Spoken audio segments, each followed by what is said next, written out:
Pleasant good afternoon, everyone. Let's get started. Before we jump into what we have to deal with today, any questions regarding what we looked at last week?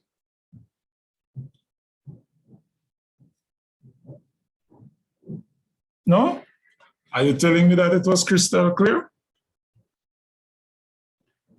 Not really, no, sir, but wait for you start first, and then we might derive two questions from most of the term then, because it have maybe become crystal clear when you go through today. Okay. All right. Let us see. Let us see. All right. So in terms of a quick review, we're looking at switching surges. We're looking at energizing a power system. We consider the surge impedances of the line being terminated in an impedance, and we consider the fact that the voltage waveforms and the current waveforms have wave-like characteristics, that of reflection and refraction. We haven't spoken so far about refraction, but we have definitely looked at the reflection of an incident wave. And so based on what we have before us, when we looked at the line being connected to an impedance, we derived some relationships between the reflected and the incident voltage waves. And we also looked at the relationship between the incident and reflected current waveforms. And so we looked at alpha I and alpha V. Today, so this is where we ended last time, yes? Today, there's one thing I forgot to ask you to do, but it won't hurt. It won't hurt or impact too negatively today's class, but you will just have to do it, on your own. It will be fine. You'll be fine. All right. So today we just want to replace. Here I had that the line was connected to an impedance. Yes. Of course, that impedance can be represented by another line. So here we are talking about two lines of dissimilar surge impedances. And we speak about these two lines in particular to introduce the fact that from time to time within your power system, you're going to have an interface between a line, yes, and a cable. And we have spoken about the basic characteristics or the difference in characteristics of the line and cable.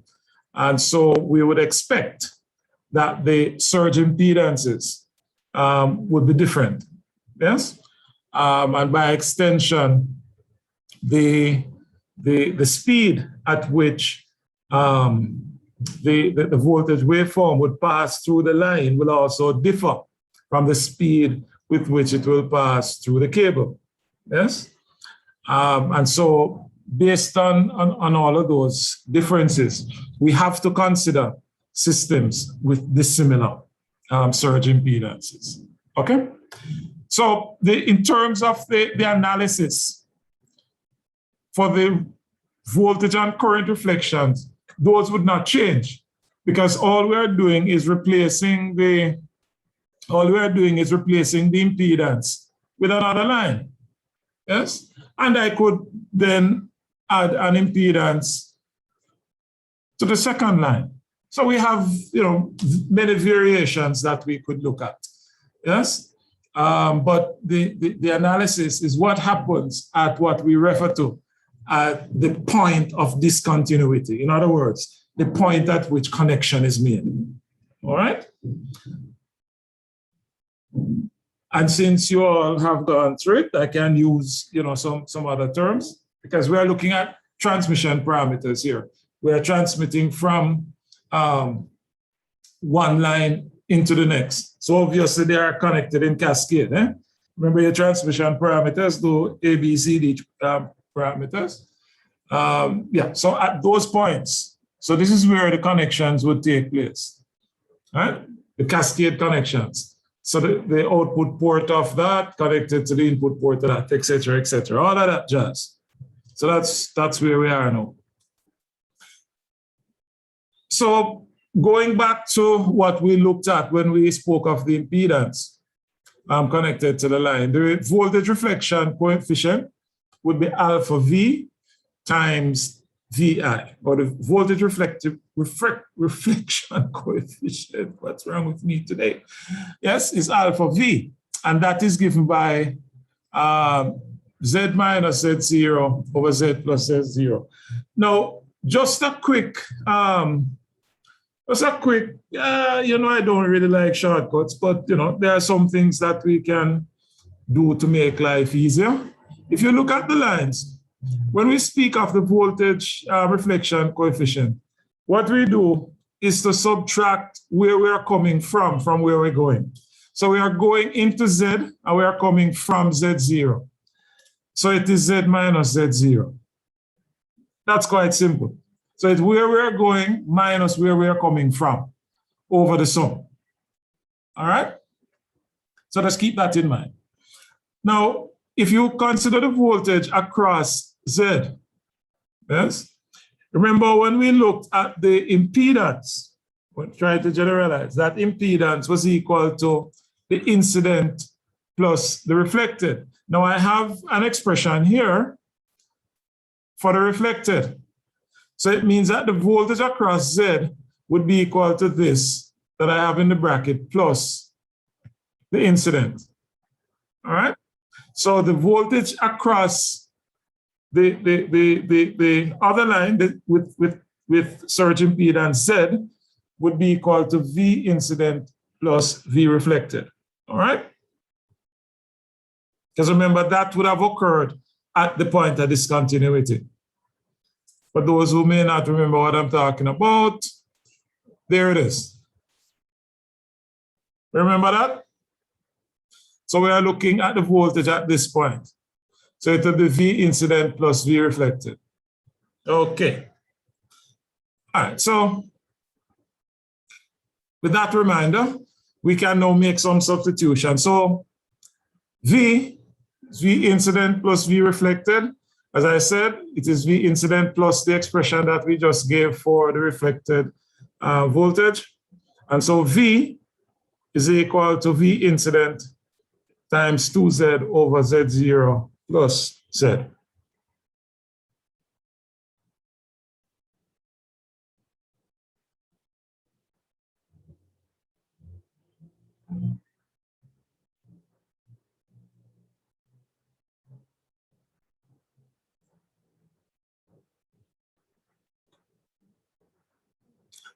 Are we good with that? Finished? All right.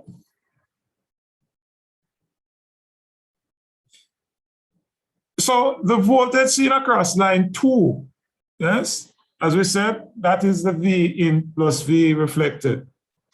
Now, this coefficient, yes, is multiplied by the incident voltage. So 2Z over Z0 plus Z is being multiplied by Vn. And this coefficient is known as the transmission coefficient. Now, don't want to get confused. When we talk about transmission coefficient here, or transmission, it's really the refraction that we would have been accustomed to in physics, yes? So in some texts, you will see them refer to beta V as the refraction coefficient. So you have the reflection, which would be alpha V. The refraction is alpha I. Oh God, it's beta V. any error I make today, I have a good reason. I'm just coming off the road and I'm pretty tired, but let's move Excuse on. me, sir. Yes. All right. You just explained that voltage on the other side, where V is equal to the incident voltage plus VR. Yes. What is this V representing right here now? I'm looking at It's the same V. It's the same V. It's the same V. Okay, Yes. okay. All we have done is to simplify this. We haven't changed anything. It's still V that we're dealing with. Okay. All right. Now, since you brought me back there, let me just deal with it. Now, if you look what's in the bracket here, what does this represent? I mean, we have determined it already, but what does Z minus Z0 over Z0 plus Z represent? Anybody? Come on. You have it in your notes, you know. Alpha V. All right, so this is alpha V. Yes? So alpha V plus 1 gives us this, yes? That's what we are. So alpha V plus 1 is equal to 2Z over Z0 plus Z. And we just indicated that 2Z over Z0 plus Z is beta V. So in other words, beta V is equal to 1 plus alpha V. So the transmission coefficient is equal to the reflection plus 1.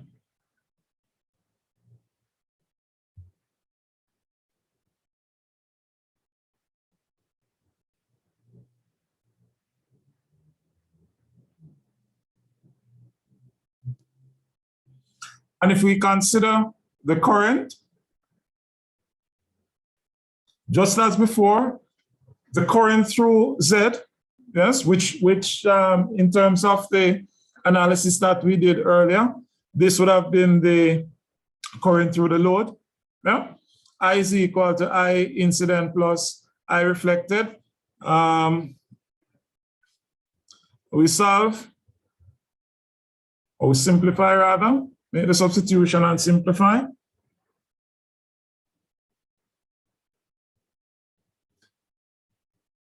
And we have that beta, the incident, beta I, sorry, the transmission coefficient, the current transmission coefficient, beta I, is equal to 1 minus alpha V.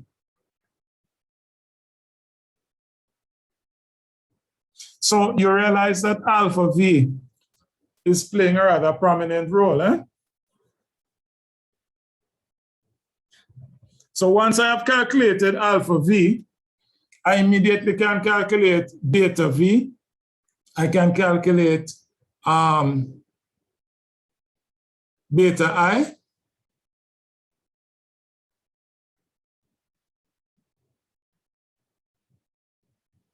Okay? Any questions? Any other questions?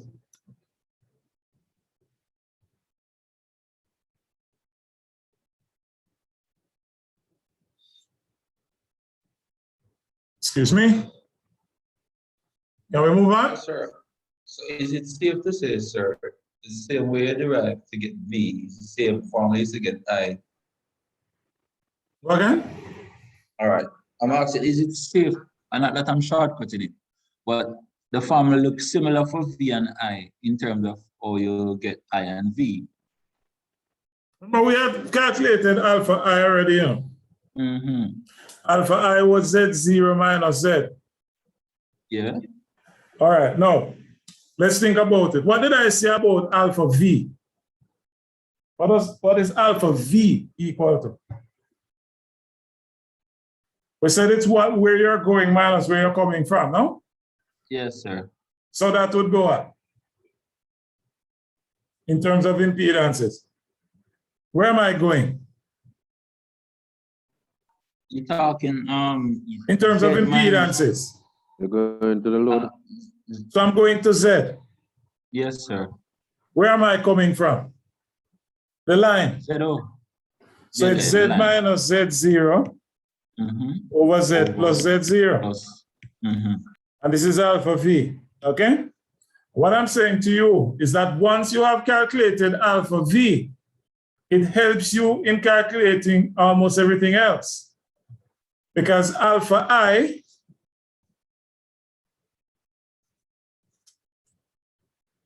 what is alpha I equal to with respect to alpha V? Look at the two formulas. Negative. It's a negative. Alpha V. It is the negative. All right, so alpha I is the negative of alpha V. The other thing we note is that beta V is alpha V plus 1. And then the last formula that we just looked at is that beta I is 1 minus alpha V. Alpha. Yes, sir, I see that. Or 1 plus alpha I. Because alpha I is minus alpha V, no? We just proved that. So really, you really need only to know alpha V and everything else falls into place. So I want you now to, the exercise we are gonna go through, I want you to just focus on the coefficients and the formula that we would use to calculate the coefficients. So alpha V, Z minus Z0 over the sum. All right? Transmission will be 1 plus alpha V. So the exercise we are going to go through and these figures, I sent them in Schoology last week. I am assuming that by now you have looked at them, printed them, and they are part of your notes. So let's get going. So what we're going to go through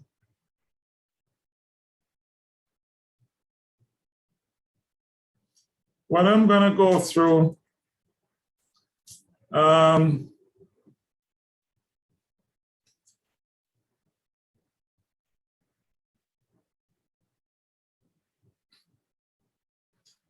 what I'm going to go through is I'm sorry.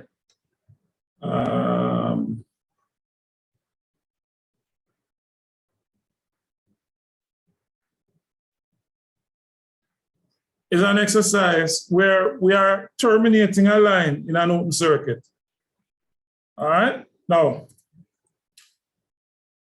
I suppose for most persons, they would say, well, you know, terminating in an open circuit shouldn't be a problem. In other words, you have a line, let's say for whatever reason you have to work on a transmission line. So you take it out of service. The load isn't connected to it, so you have taken the load off the line. So it's open circuit, there's no load. You have now finished working on it, and you now need to re-energize the line. And the question is, we're now energizing that line, yes, without the load being there. So it is open circuited. Let us see how that will operate. So all I needed to do is to follow me. You don't need to be drawing anything. You have the diagrams already. I just wanted to follow the process. So we are looking also on a lossless line, and we went through what that means last week. Eh? So we have no losses on the line. So the incident wave will continue indefinitely, right? It won't lose amplitude or anything. But in our case, the termination is an open circuit. So there's nothing at the end of the line.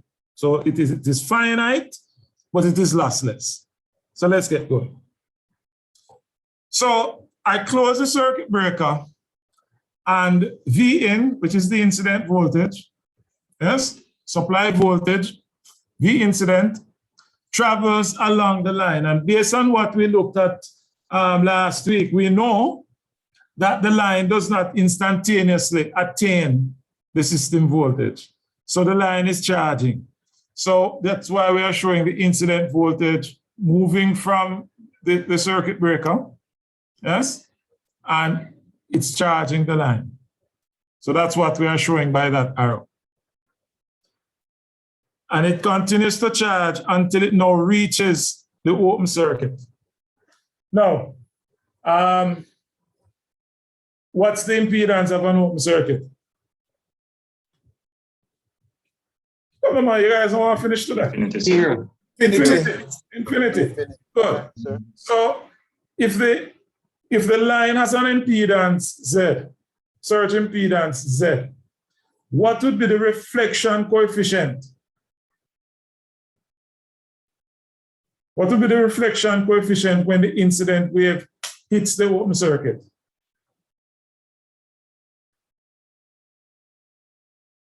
How do we find alpha V?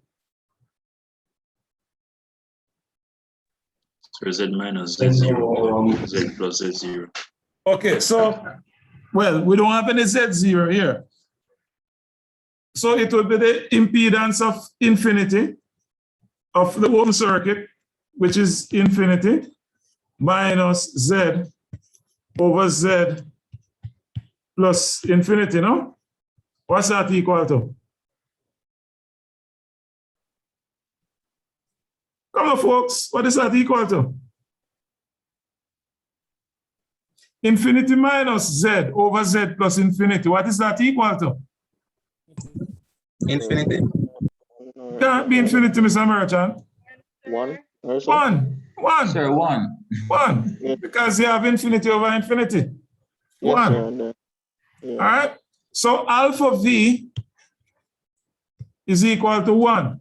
So if we are reflecting with a factor of 1, what does that mean? If we are reflecting with a coefficient of 1, interpret that. Sir, if it's a coefficient of 1, means you're reflecting on it at its max. Okay. So in other words, VR is equal to Vn. Yes? Yes, sir. Now, we're dealing with waves. Remember, we spoke about waves, eh? So if it's coming back with +1, what kind of interference we're going to have?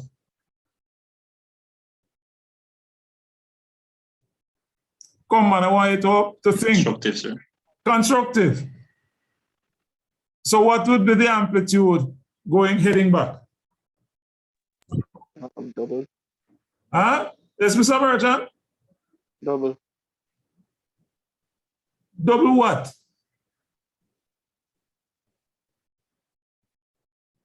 Double what, Mr. Merchant? What you guys? Sir, Even when you're hundreds of miles away? repeat that question, please, sir. All right, Mr. Merchant. So the incident wave is reflected positively, eh? So we would have V in plus VR, no? And VR is equal to V in because alpha V is 1. Yes, sir. So it will double. So the voltage coming back at us, this is VR, which is equal to V in. But as it comes back along the line, because V in was already there, you are now adding another V into it, so you are getting 2 V in.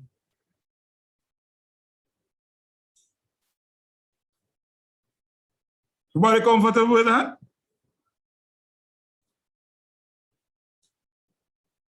Yes, sir. All right. Now, that voltage is coming back towards the source. Because remember, your closing circuit break over here, that's a source. Now, ideally,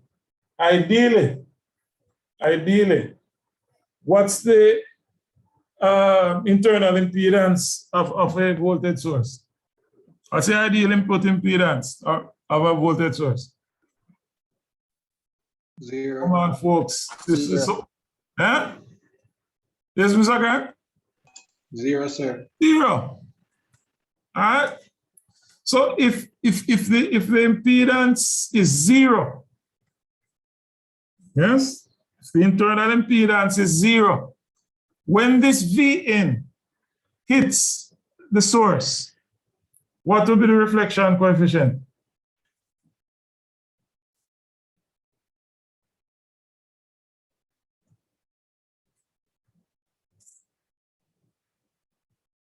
Come on, man. Man, I have to take back the pass mark for networks too, you know.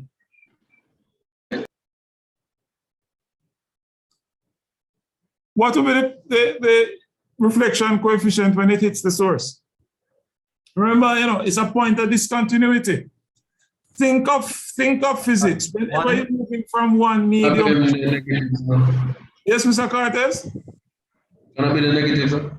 It'll be -1 because you now have 0 minus z over 0 plus z. So that's -1. So the reflection, when it hits the source, will be -1. So -1 would now be coming, minus v would now be heading left to right. Now, when that adds to 2v, what's the resultant? V, sir. V. All right? So we get the reflection -1. So we have minus v. And it comes back to the open circuit. When it hits the open circuit, we have already established it. What's the reflection coefficient? 1. 1. So we get it at 1. So what will be returning? 0, sir. Can't be 0. It is reflecting everything that came back. That's what 1 means. Go again, Mr. Wilby. 1 is coming back, sir. The reflection is 1, but what is it that is coming to the open circuit? -1. -1. So what is then heading back to the source? Minus V, sorry. So what's coming back to the source? If the reflection is 1. They say -1. The same thing. So minus V in would be heading back to the source. The same thing. You're cracking up, Mr. Merchant. I don't know if it's my internet. Oh, yes, it's my internet. Oh, Lord, it's gone unstable again. Well, anyway, let's move on. So minus V heads back to the source. Now, when it hits the source, now remember, you know, at this point, with the minus V heading towards the open circuit, when it adds to the 2V, we get back V, no? Agreed? Yes, sir. So when minus V heads back to the source, we now have minus V in plus V, and that's gonna give us what? 0. 0, which is what we have here. So we start getting 0, all right? And remember what is coming here is minus V in. And what we said was the reflection at the source. What's the reflection coefficient at the source? -1. -1. So therefore, what would head back to the open circuit? Because you are now finding the negative of negative V in. So we end up with V in heading back to the open circuit. And what will now happen? What are we seeing here? What do we expect to happen? Anybody? Come on, man. You all had lunch, right? Do I need to call you out? I think it will come up positive. Sir, you're breaking up in us, sir. I am breaking up? Yes, sir. Yeah, break up, sir. Yes, sir. All right. All right. Blame Flo. But anyway, the question still stands. What are we observing? If V is now going to come back to the open circuit, what do we expect to happen? All of what we just went through would happen over again. And what are you shouting at me for, Mr. Campbell? Sir, I'm not sure if I'm shouting, sir. But you're correct. Everything that we just went through would be repeated. What exactly is that? What we will find is that because this is where we started, no? With V heading towards the open circuit. And then we got to a point where we had twice the supply voltage on the system, on the line, right? Then it went back to V in, and we start over again with V in being the incident. What are the implications? Now, you can think about it in the sense that, well, it's an open circuit, no harm, no foul, no? However, we said last week that voltage, let me ask it. Let me ask rather than state it. What is it in the power system that is impacted by voltage? For your power system, what is impacted by voltage? Voltage determines what?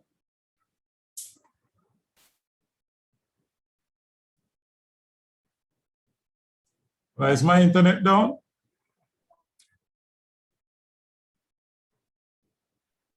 Is my microphone muted? Let me check. All right, sir. Voltage determined. In your power system, what is dictated by the voltage levels? I said it last week. Insulation. Insulation. Thank you. Yes. So if I have a system and that system is a 69 kV system, and I now go and energize a 69 kV line with insulation that is geared towards 69 kV, what am I then exposing the system to? Over voltage. Of what? Of what magnitude? Twice. We can multiply. What is that? 138 kV. 138. All right. So we're exposing the system to 138 kV, but it is insulated for 69. 69. So we realize that we may very well have insulation breakdown. So we may not see the immediate impact of this. If it was a short circuit, then of course we'd see the impact right away, right? However, an open circuit is just as deleterious to the operation of your system. And we can't, we're not going to be planning. As I said to you last week, if you can take note of the insulation values or the insulation types that you see in the various substations. So those that are close to you may be 69 kV substations, yeah, sub-transmission, yeah. But what you see on the road are at 24. All right. So you'll see gray. You may see gray insulators. But then when you start looking at the 138, you see some blue. Now, the higher the voltage is, the more expensive. And as I won't say it as an absolute, because I'm not sure I may have said it to this group, but your purpose as an engineer is to save the company money.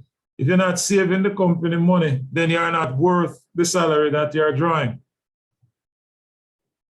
That's your purpose, That's our purpose. To save money. And whatever we save, we get a percentage. So you decide. All right? So we can't design the system for 138 simply because we may have somebody who is going to cause this to happen. But more importantly, however, gentlemen and ladies, more importantly, what I want you to take from this exercise we went through is the fact that it was a little difficult. It was a little difficult to keep up with whether or not it was a minus V that was traveling vis-a-vis a positive V. And then you try to determine whether or not 2V was on the line, or it was just V in, or it was 0. That becomes a little challenging after a while. So to treat with that, we use what is known as a Bewley lattice diagram. That is B-E-W-L-E-Y. And I think you can manage the lattice part. All right? So we have a Bewley lattice diagram, which I'm just going to show you what that looks like. Okay? So here we have a line connected to a cable. All right? So we have a line connected to a cable and the cable connected to a load. All right? And note that the subscripts that I'm using here is indicating or are indicating the direction of travel. So make a note of that. The subscripts indicate the direction of travel. So here, alpha LS, yes? Alpha LS would be telling us about the reflection as a result of a signal moving from the line to the source. So where the signal is going from the line towards the source, and that is then reflected, and that would be my alpha LS. So alpha LS, so the subscript tells the direction of travel. Alpha LC would be from the line to the cable. Beta LC would be the transmission coefficient as a result of a signal going from the line to the cable. And I think you can work out the rest, right? You don't need me for the rest. One answer. You can just go back from the start. No? Because So, you say the hour. Meaning from this diagram, sir, that you're on, not from the initial start of the class. Well, you think that is much easier? Anyway. So here's my line, cable, and load. Okay? These coefficients, okay? We are using the subscripts to tell us what each signal or what each coefficient represents. All right? The subscripts that we have here are LS, LC, CL, CT, yeah. All right, so we have LS, LC, CL, and CT. Alpha, we already know, represents reflection coefficients. And beta represents transmission coefficients. As we have learned when we looked at waves in physics, whenever you have, you would have explored light and sound, moving from one medium to a next. Because the wave is going to travel at a different speed from one medium to the next, you are going to end up with reflection and refraction. However, for our purposes and to make it even more distinct, we are saying that wherever you have a point of discontinuity, Meaning, wherever they have connection, we are going to have reflection and transmission. Remember what your goal is, ladies and gentlemen. When you energize a line, you're trying to feed a load. That's your sole purpose. You're not energizing the line, just to see whether or not it will light up. You're feeding a load. Right? That said, we are also aware of the fact that although I energize the line, the voltage is not seen instantaneously at the receiving end or the receiving point, because our voltage waveform behaves just like wave. It has wave-like properties. All right? I don't even know if I'm repeating what I said in Amsaho. This is a new story I'm giving you. So back to the subscripts. LS. No, man. Go ahead. LS. I get it from. That subscript LS is telling us that the signal is moving from the line to the source. So it's moving in that direction, from the line to the source. However, because we are dealing with alpha, we said, is a reflection coefficient. So alpha LS would be the magnitude of the signal which is moving from the line to the source that is reflected. So that arrow, so let me ask a question, because I think I understand now. So that arrow showed me that it's reflecting from the source because it was going towards it, sir. Yes. And alpha, okay, I get it now. Beta is the transmission. All right, I get it now, sir. Thanks. Similarly, beta LC is telling us that the signal is moving from the line to the cable. And beta LC is telling us the magnitude of the signal that is coming from the line towards the cable that is transmitted. Everybody on board now? So the Bewley lattice is a graphical representation of these voltage waveforms. And the Bewley lattice is drawn to scale, and you will require the use of graph paper. So that is what I did not ask you to bring today for practice. But as I said before, we will get through without it. So in drawing the Bewley lattice, we first rule up our graph sheet, and the distances that we use here must be reflective of the lengths of the line and the cable.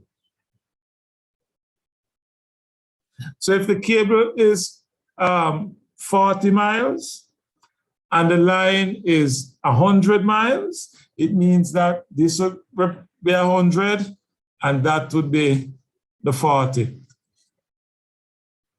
You with me? Sir. So it must be drawn to scale, and the distances on your x-axis must be representative of the line and cable lengths. Okay. So we start there. Next, which is what I'm showing there, right? So we have XL and XC. Next, on the vertical axis, this is now our time axis. We must be able to determine, we must calculate the time it's going to take for the signal to pass through the line and the cable. And for the line, it is represented by tau L, and for the cable, it will be tau C. All right? So the time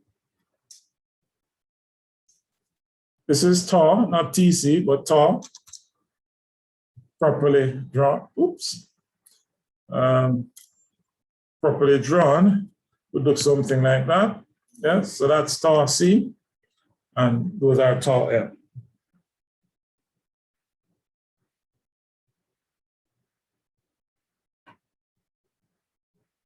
Remember, this is done on graph paper.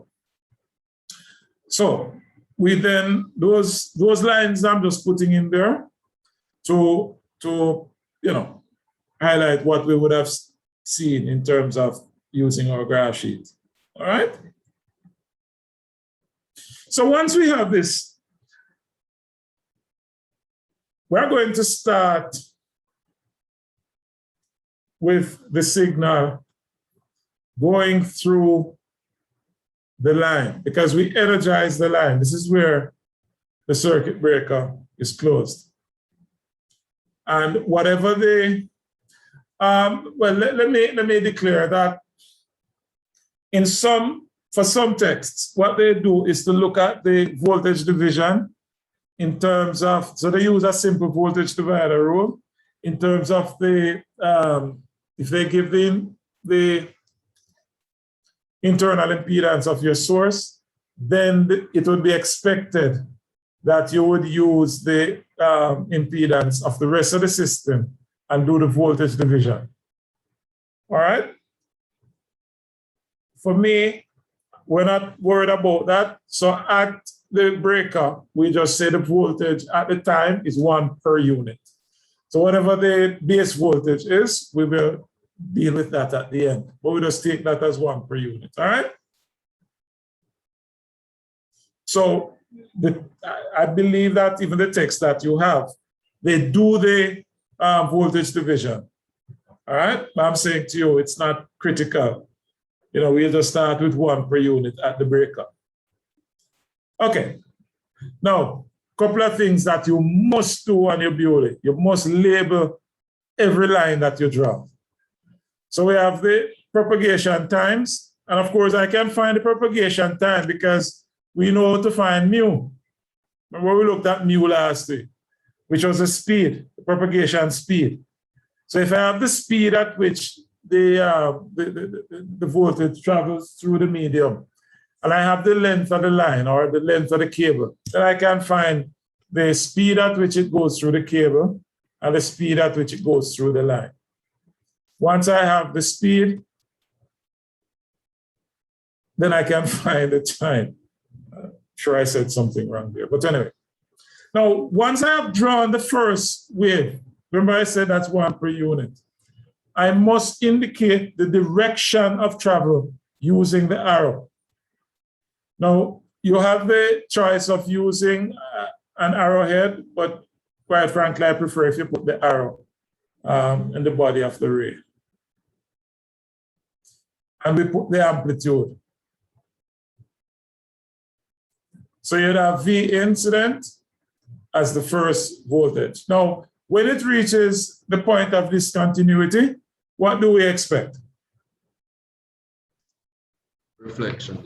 We expect reflection, and we expect refraction. So it's being reflected. Question, how long would it take to get back to the source? How long would the reflected wave take to get back to the source? Same time as it to get there, sir? Absolutely, because it's going back through the line. All right, so the reflected wave would head back to the source. The question is now, what coefficient or what component of V in would be reflected?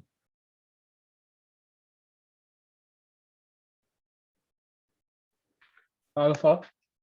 Which alpha? LS. Where is V in going? Where is it traveling from? LC, sir. LC.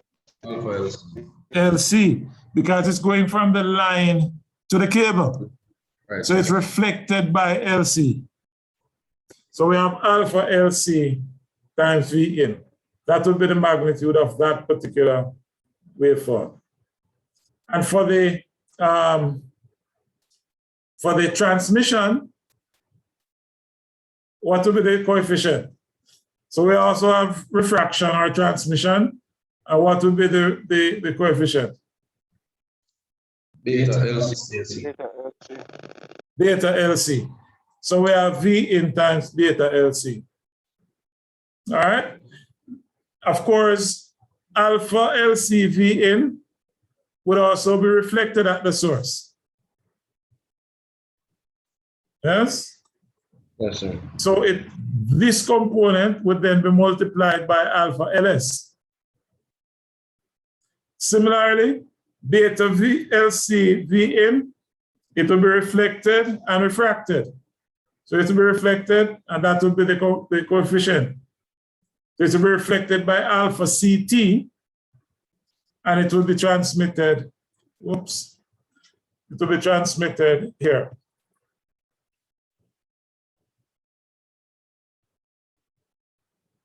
So we have jawbone quite a bit. It is now 8 minutes to 5. So we're So gonna let's minimize the screen a little bit, sir, because it's Huh? Can the screen minimize a bit because it's out of scale? You have the drawing, you know. You have the figure. So the fact that you asked me to do Okay, that means sir. that you haven't looked at it. Yeah, man, I have it, but I was just looking at your example. I don't want to. I haven't changed anything. You have everything that I have here. Okay. So, as I said, we have been jawboning. So what I wanted to do now, just take this question and let us go through it.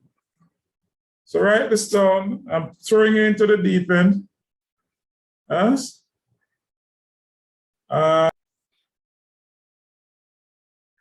All right, so the first thing we need to do is to determine the surge impedances, because we are going to need to find the speed of transmission and therefore tau L, etc. So we need the surge impedances of the line. So for the surge impedance, for the line, it's 409.165 ohms, and for the cable,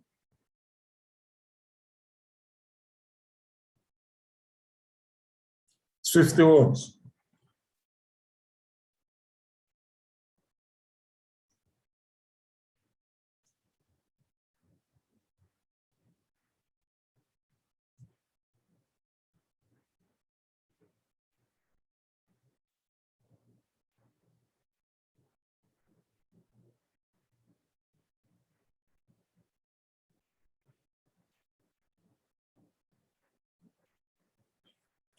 So go ahead from it, please, and calculate the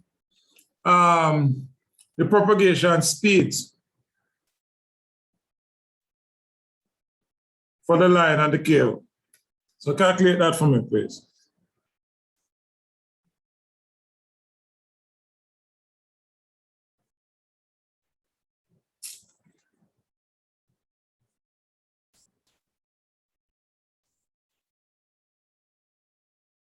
All right.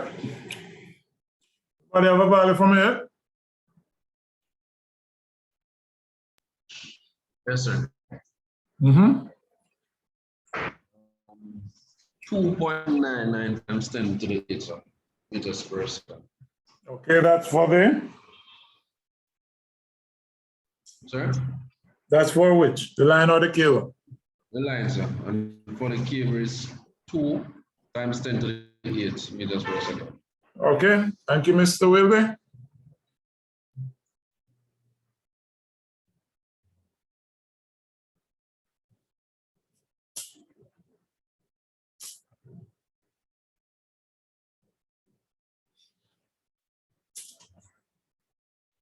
All right, now that I have the propagation speeds for the line and the cable, I want you to determine tau L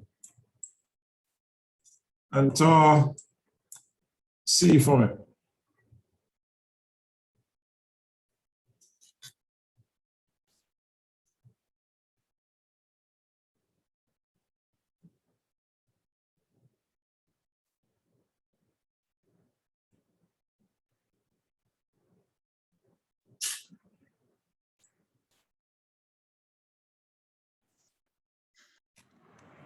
So tau L, as Mr. Grant said, what's happening here? 50 microseconds. And tau C, 75. All right, I asked you, I deliberately asked you to make these calculations because they are simple, but many persons do make the error. For example, you need to note that the lengths were in kilometers and the speeds that you calculated were in meters per second.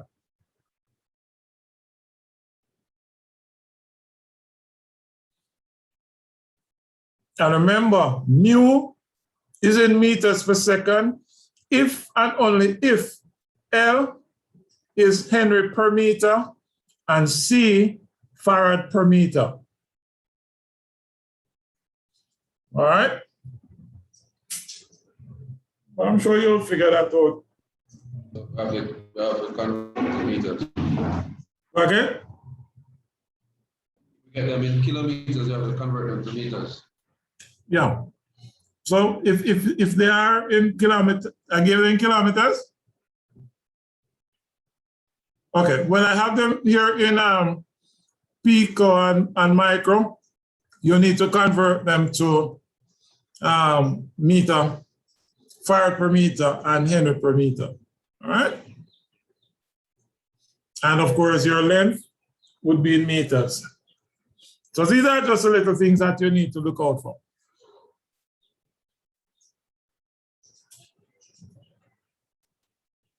Okay. So now we have tau L and tau C. We know the speed at which they will pass through the voltage will pass through the line and the cable. Now we want to determine the coefficients because we have all three connected. So I'm going to calculate the various coefficients.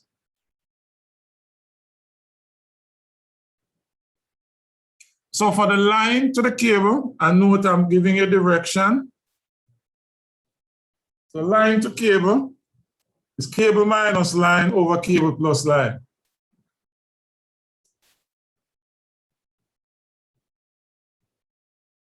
Which gives us minus 0.61415. And then, as we had indicated earlier, beta V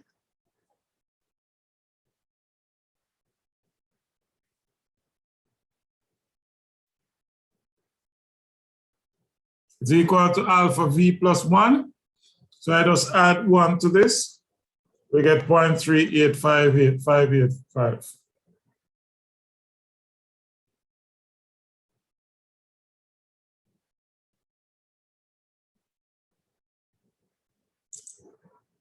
If I'm going too quickly, please let me know. You are going too quickly, sir. Thanks for letting me know. I'll continue. Have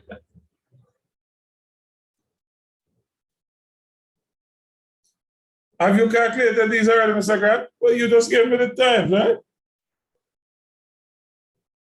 Yes, sir. I'm just giving you times.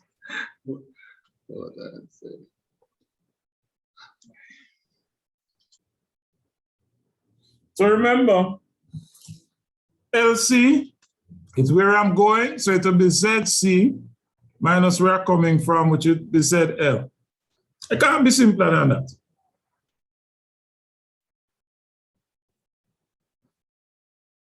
And then beta V is alpha plus 1.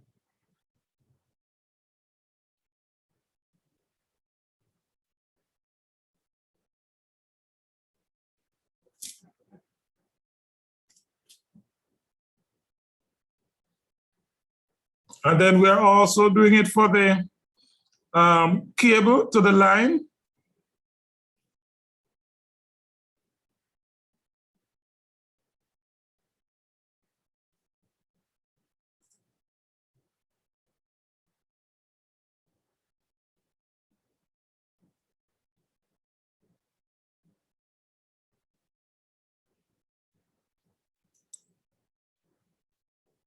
All right.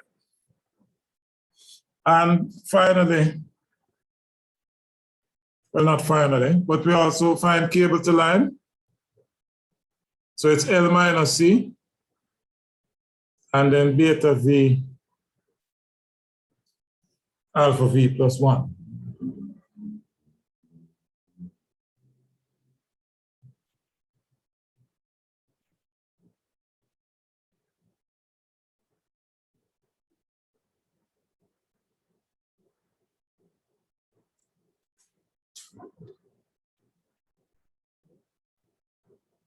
Okay, please go ahead and calculate the cable to load, load to cable, and line to source.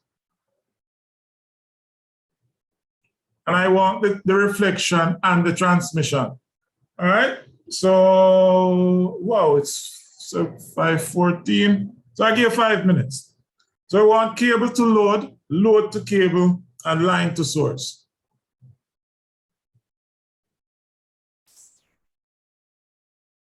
Okay, so these are the other coefficients. I trust you can confirm these values. So you're going from cable to load, the reflection, 0.333. Transmission would be 1 plus that. From the load to the cable, minus 0.333. Transmission 1 plus that, you get 0.6667.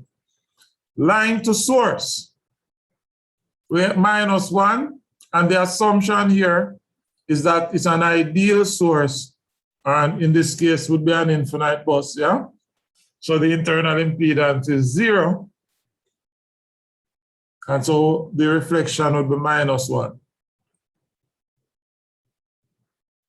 Because obviously you wouldn't want a voltage signal to be coming back into your power source, right? By the way, I may have said it, but apart from insulation, limitations in terms of generation technologies based on the ability to cool your winding. But that's for another topic, another day.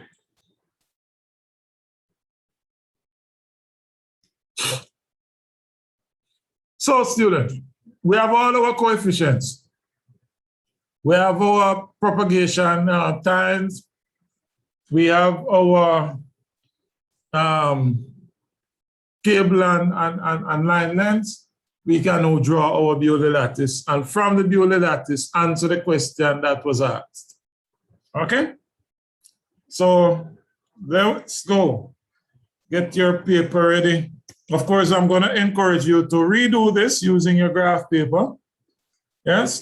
And you want to make your Bewley lattice as large as possible. So I know some of us sometimes like to conserve on the graph sheet. All right? Not sure if you plan to put another graph on it, but anyway, you make the Bewley lattice as large as possible. So here we go. Note, in terms of width, yes, that both were 15 kilometers, so these are almost equal. I say almost because you know it might not look all that like the same, but anyway, just take my word for it, they are equal.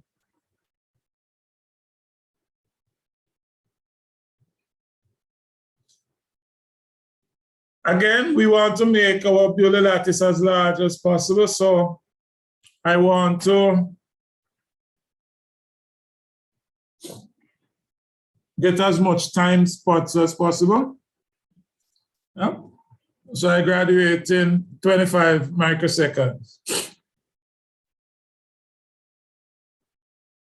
The question also asks to determine what was happening at 150 microseconds. So although I'm only stopping it at 150 because I am out of space. But generally, if you want to know what is happening at 150, you would go beyond that time. So if I ask you, you know, what's the situation at 200 micro, then you would go up to 220, 250. so that you can clearly see what is happening at 200. Are you with me? Yes, sir. Thank you, Ms. Watson. You felt my loneliness just now, right? All right. So we have the 1 per unit at the breaker. Of course, again, because I am not using a graph sheet, I just put in some horizontals to show exactly where we're going to draw our rays. So we have my 1 per unit, and as I said, ideally I wanted to put the arrow in the middle of the lines. So we start with this. Now we are showing direction.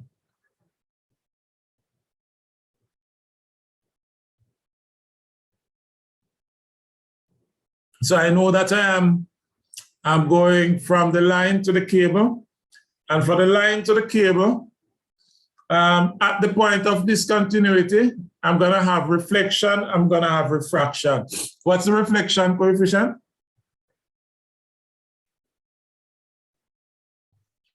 Alpha.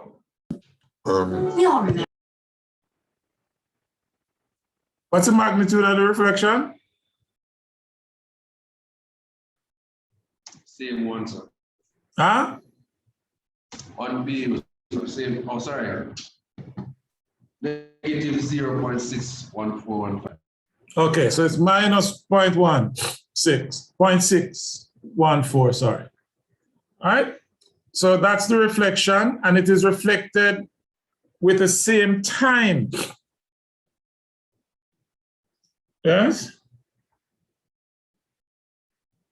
And I'm also transmitting at that point. And note, the transmission starts at 50. So I'm going to add 75 to that, which is why we come to the 125. And that is the transmission as a result of the signal going from the line to the cable. So I encourage students to complete the analysis for each wave or for each ray. So you started with the 1 per unit, which was the incident voltage. You would do the reflection and the refraction for that.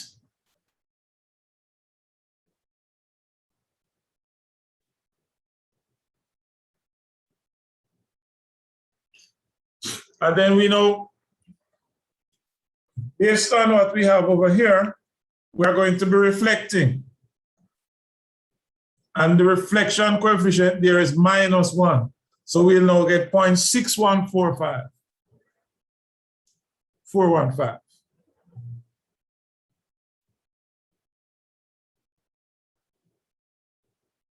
And we can continue with all of these. The question asked us about, asked us what was happening at the 150 mark.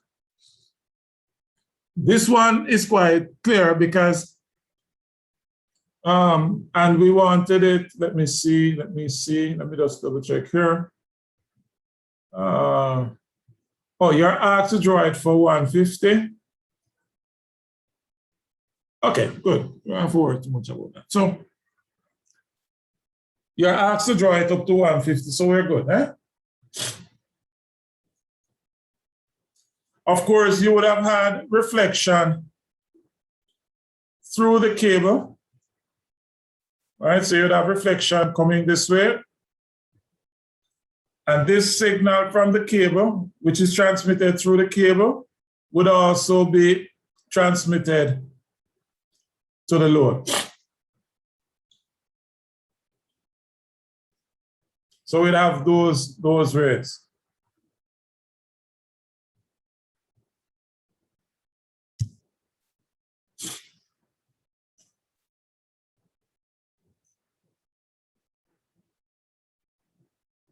All right, whilst you draw that, I will deal with the register. So we all have the diagram. Do we have the diagram? Yes, sir. Yes, sir. All right. So now we can pull some information from it. So you remember when we went through that exercise, we wanted to see what the voltage was on the line at different points in time. And I said to you that, we had to try and remember what was there and what was moving and all of that jazz. However, the Bewley lattice diagram makes that task much easier for us. So we can look at what is known as a voltage time graph. And we can look at it for any point in time or any point on the network. So I'm going to show you a voltage time graph for the center of the line. Now, before we get to that voltage time graph, from the time I close the switch, let us say I am standing in the middle of the line. So the middle of the line would be down there. Eh? And in terms of an observer, all right? So I'm looking at the middle of the line. You would agree that I would not see a signal in the line before 25 microseconds. Everybody agree with that? Yes, sir. And I would not see any. Mr. Henry? Looks like you're really happy so the light come back. All right. So we're in the middle of the line. We would not see a signal until after 25 seconds, microseconds. We would not see a change in that until 50 microseconds later. So it would occur here. So these are the points at which changes would occur. Fair enough? The question is, what would be those voltages? And that's what the voltage time graph will tell us. So for my Bewley lattice, at 25 microseconds, what would be the voltage seen on the line? 1 PU, sir. 1 per unit, which is exactly what we would see here. So it's at 1 per unit. Yes? At 75, which is the next change, what are we adding to the line?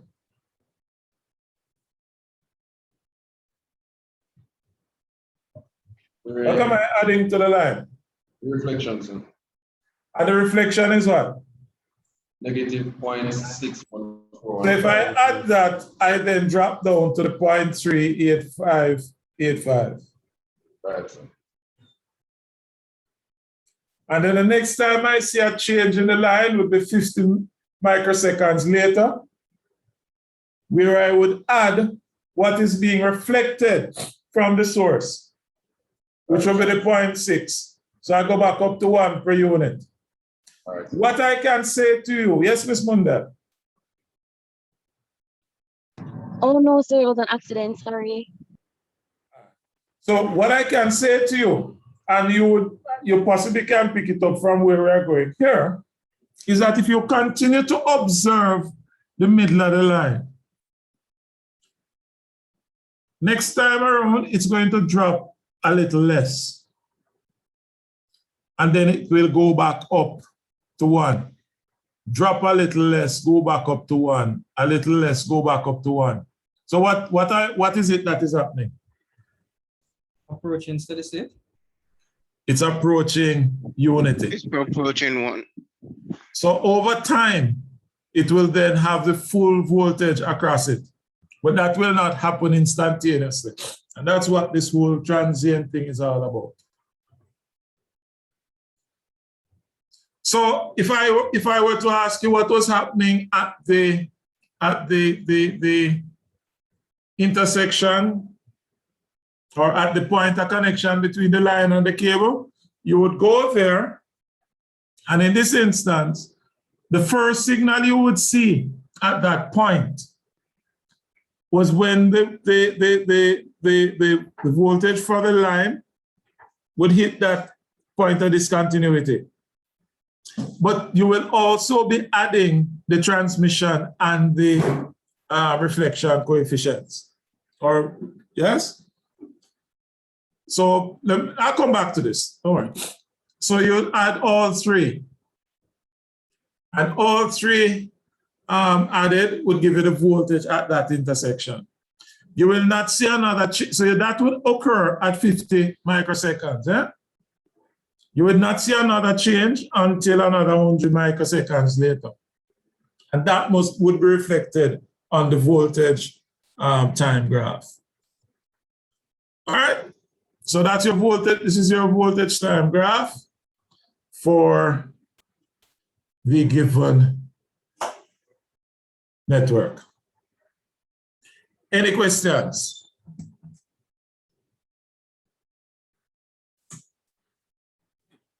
I'm sure you will all agree this is the easiest topic I've taught you since first year. Oh, sir. I do get your joke, sir. Sir, what? I strongly disagree.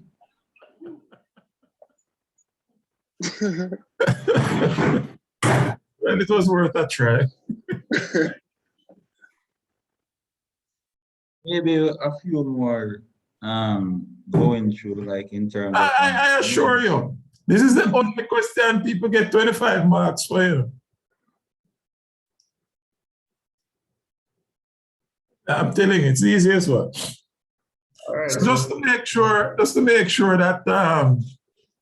you do some practice, I will leave another one with you.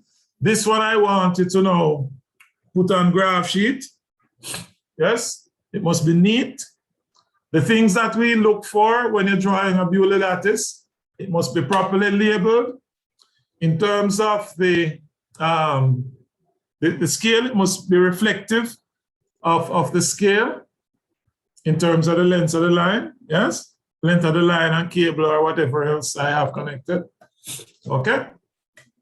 So with that said, and I'm sure you have this already, you can just take this question, and this will be the question. Today is Tuesday, all right. You don't have any lab due this weekend? Yes, sir. Sir, Yes, sir. We have lab assignment. I'm not talking about the I'm talking about power systems. Oh, Yes, sir. Oh, all right. So I really wouldn't want to be competing with the lab. So you can do this for tomorrow. All right?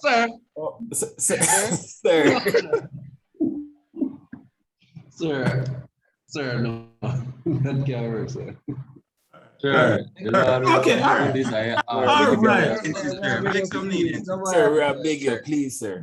Big you. All right. Bring it to class next week. Yes, sir. Thank you very much. Thank you, sir. All right, sir. I don't know who tell people say online school easy, but anyway.